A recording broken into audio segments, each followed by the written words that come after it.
In today's video, I'm going to teach you how to access remote desktop over the internet. When most people use remote desktop, they're doing it on the same local network, like from one computer to another in the same home or office. Accessing it over the internet is a little different, because you're reaching a computer that might be in a completely different location, and you have to make sure it's both reachable and secure.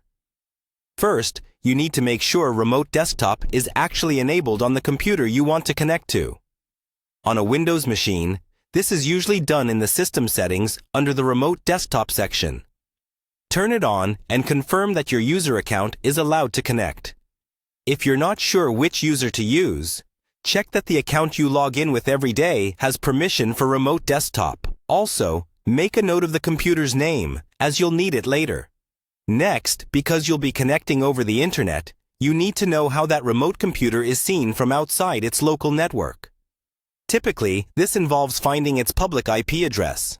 One easy way is to open a browser on that computer and search for "What is my IP address?"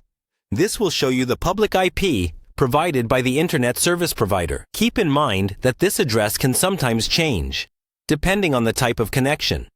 So it's worth checking whether your provider offers a static IP or using a dynamic DNS service if you need something more permanent. Now, you'll usually need to configure the router on the remote network so that it knows where to send remote desktop traffic. This is done through port forwarding. On most routers, you log into the router's admin page. Find the port forwarding section and create a new rule. The default port for remote desktop is 3389, so you'll forward port 3389 to the local IP address of the computer you want to connect to.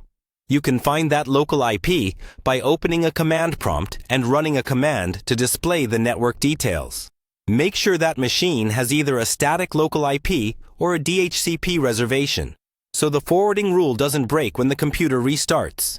Once remote desktop is enabled, you know the public IP and port forwarding is set up, you're ready to connect from another computer over the internet. On your client computer, open the remote desktop app. Type in the public IP address of the remote network and connect.